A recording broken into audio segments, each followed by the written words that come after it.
Welcome back to The Truth with Trinity, and I am your host, Trinity. And if this is your first time tuning into the podcast, I want to send you a warm welcome.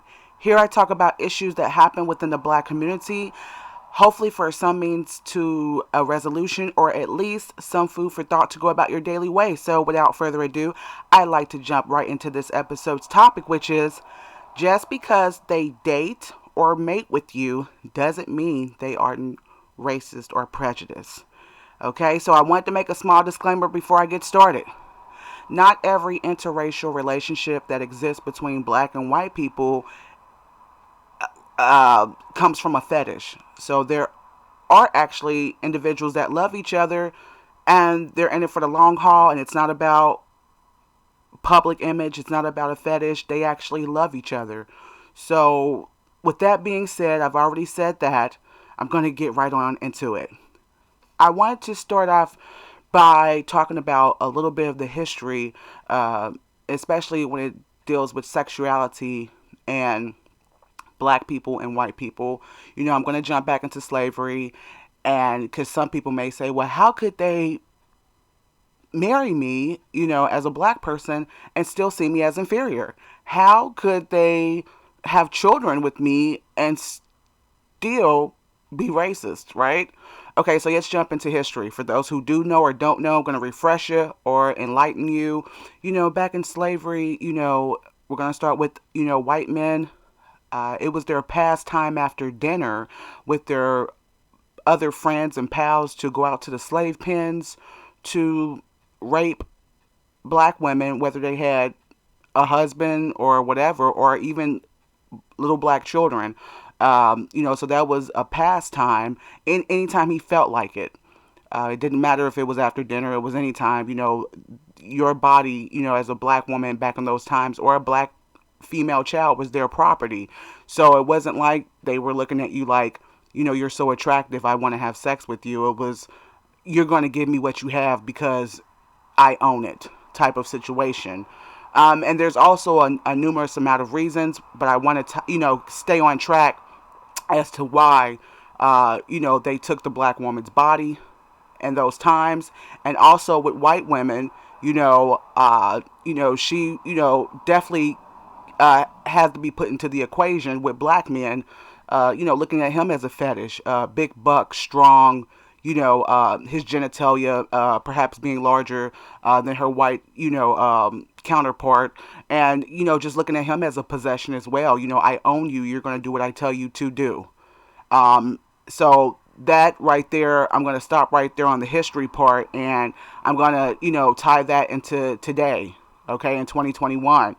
I'm going to start with white men and talking to black sisters about some white men. So this is not all white men that are interested in black women, but you definitely want to question and get to take some time to, question the motives of why, a white man would, be infatuated with you. And I'll get on the white women with black men in just a second. So some white men will withhold their family history of being racist. Even now, there are a lot of white men that show interest in black women, but they take you home to their family and they're looking at you like, who the heck are you? Not just because you're a new person dating their son, but I don't like that they brought a black woman home. Okay, and you'll hear the mother or some of the family say, I don't care who he dates as long as, they love my son or daughter. Okay. And sometimes that's correct what they're saying out of their mouth, but their actions may show you otherwise. They may make comments, always using adjectives that have to do with color. That's a sign that, his family is definitely, saying one thing, but their actions are showing another. The N word may slip out, or, always saying negative things about black people around you, stereotypical things. Those are key indicators that, hey, this guy may not be who he says he is, or have a certain respect for you as a person other than just having sex with you. And some white men are active members of Klansmen and Aryan nations, and their purpose is to date black women. Yes, I've said it. I mean, say some people say, "Well, how could that be? That's crazy. That's crazy." Well, I mean, it goes back to history. There's nothing new underneath the sun. You know how a slave master could still insert himself physically inside of a black woman and still look at her as an animal. So that goes, in 2021, it could still be the same thing. Not all, but like I said, actions speak louder than words. What someone says versus how they treat you out of their mouth. So some of these white men may be active, members of white nationalist societies, dressed up with a smile. Some of them hate that black men, have, made it with white women, and they've taken it upon themselves to say, hey, we're gonna mate with some white women. With some black women. We're going to get them pregnant, and we're going to abuse them.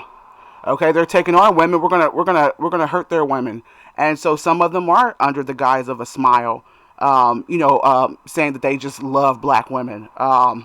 Another thing is, so we've already talked about the retaliation to black men by some white men wanting to, pursue black women, but also some white men want to be with black women to commit domestic violence against them under the guise of a relationship.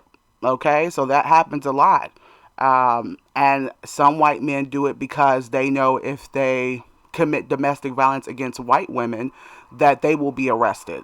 But there's not too much of a concern about them doing it to black women, so they know if they want to be violent toward women, that's one of the best ways that they can be violent towards women, because the law does not really care or turn a blind eye to any white people, male or female, committing criminal acts against black people, as long as it's not against their people.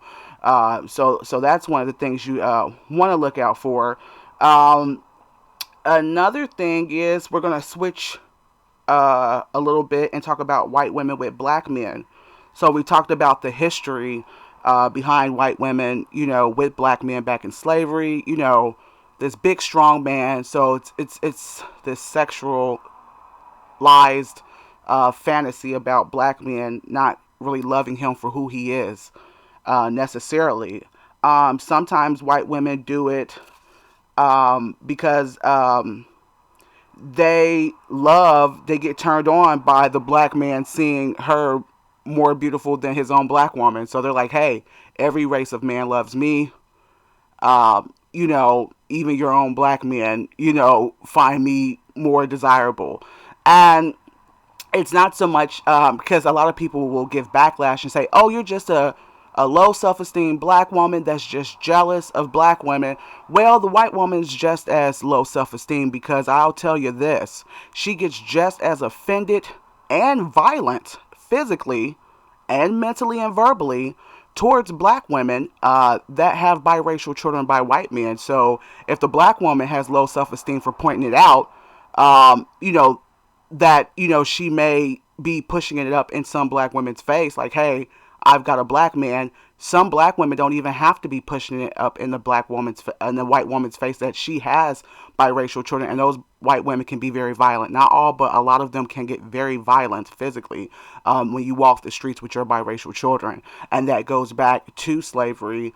When the black woman was not throwing herself at her white man, the white man was breaking down the door to rape her, and she was having those biracial children back then. And how when the slave master would go out and travel away from the plantation, she would kill, beat, and do all sorts of torturous things to the black woman who was pregnant or had biracial children. So I don't, really care to hear about, this low self-esteem about black women talking about the issues with white women dating black men, when white women get very outraged for the same reasons, similar reasons to why, a black woman would. Okay, so we can't mention one without the other. Another thing is, they know that you may hate black women. White women know that you may hate black women or have had some bad experiences with your mother and things of that nature. So they, some of them will exploit that, and mistreat you too. And that goes with black women, with white men as well.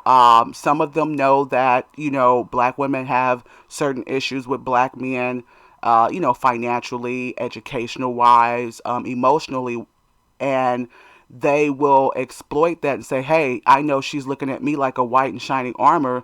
That I'm not no white and shining armor. She just thinks that because I'm a white man that I'm going to be a good man to her," and exploit that situation and to further abuse you. And that goes with black men as well. So that's definitely something that you want to look out for. Okay.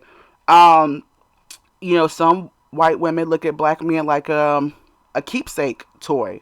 Like I've got me a black man, so it's this fetish. Because a lot of African American men will definitely point out to black women to be aware that a white man may only be looking at you as a fetish, but it also goes the same. It rings true for black men as well. This white woman, she may not want to be seen with you. Really, you can kind of sense that nervousness with her when she's walking with you or something like that. And so it's great in the house while you're in the house, but things are a little different out in public. Um, and on top of that, like I said, tying into the whole all men want me, including your man. So you definitely want to make sure it's true love in the equation. And like I said once before, that's not to say that there aren't any interracial relationships that are not superficial, that are based on love, true love. So that once again, and I wanted to tie into, and my last part is talking about the key clues of how you can tell, which there are many of them, but I'm going to keep it short, of how you can, key clues that, someone that, of another race that you may be dating, may be prejudice. Um, One thing is they can't talk about intelligent black people, you know, um, and this goes for black men and black women. So if you're dating someone of another race, it doesn't have to be white, but we're I'm talking about primarily Europeans with this. They can talk about Martin Lawrence. They can talk about Chris Tucker. They can show you all the funny, things that are funny, kind of joking, comedy, things like black people and athletes dancing, singing songs, but they can't talk about black scientists with you. They don't want to talk about Martin Luther King with you. They don't want to talk about W.E.B. Du Bois with you. They don't want to talk about what you saw in the news of a black person succeeding. They don't want to. They feel very uncomfortable. They want to switch the subject, but they have no problem with talking about, anybody Caucasian succeeding or any type of dignified role. So that's a key right there. If they cannot talk to you about black people in any roles or any type of pictures or memes or any type of posters, other than like something like clownery or them making jokes or a black woman dancing and hopping up and down or a black man thugged out. If that's all they can show you or they feel comfortable with those type of images, that's a key clue that this person that you may be dealing with may be prejudiced or racist. Um, Another thing is they justify their family and other people's racial comments. If you're a black man or woman, you go over their family's house for a family function, or you are out in society and someone yells out the N word, or they say something that they wouldn't be comfortable with if black people was to say it to them, and they brush it off and say, "I didn't hear that," or "What are you talking about?" or "Why do you have to be so sensitive?" or my parents didn't mean anything by that. That is definitely a key clue that this person that you may be dealing with is prejudiced or racist, because it's one thing to be sensitive, but it's another thing, for them to disregard your feelings as a person, as a human.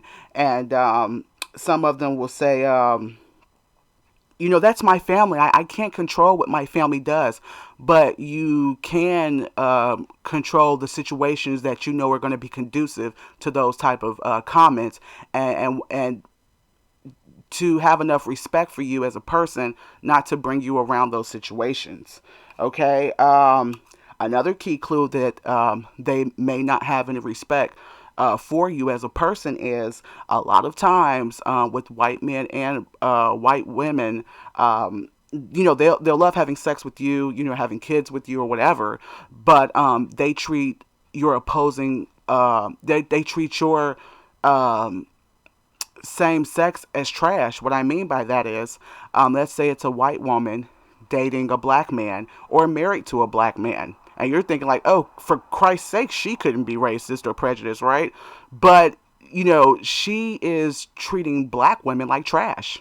I've seen it on the workforce. I've seen, you know, uh, I've seen white women, who are married to black men, and they, some of these black women, they haven't did anything to her negatively. So it's not like, oh, she's only treating them negatively because they're treating her nasty. No, these are cool, some cool black women. I've even experienced it. And she's treating black women like trash. And you're like, oh, whoa. Or is her, does she have a clamming suit in her closet? And it's like, no, she's married to a black man, that could very well be. So that's a clue right there. If this white woman, loves to be around black men but treats black women like trash or crap. The same can be said about some white men. They claim that they love black women, but they would kill a black man in a heartbeat. They have no respect for black men. So that's a question of, if you don't like my opposing racist sex, then I mean, as far as, female and male, then how much do you really like my race of people, period? Like, and what are you doing with me? Another thing with, you know, with black women too, with white men, if you find that they cannot compliment you on anything other than your physical features, sometimes when you first get to know someone, no matter what color they are, you'll ask them, what do you like about me? You're just curious. So that can go from anybody of any race, but you ask the white man, what do you like about me? He can say nothing more than, oh, I love the way you're shaped. I love, the way you guys are strong. Just the stereotypical things that you hear. But they can't say anything about your personality. That may be a key clue point that this is some type of fetish type of situation that you may not want to, carry on with. So there's other things, but I'm going to cut it short pretty much about there. Um, it's been a pleasure talking with you all. If you would like to get in contact with me, you have any questions, any suggestions for this podcast, if you would like to make a donation, you can at thetruthwithtrinity.com. And also, if you can't tell the truth with anyone else, you can with Trinity. Till next time, take care.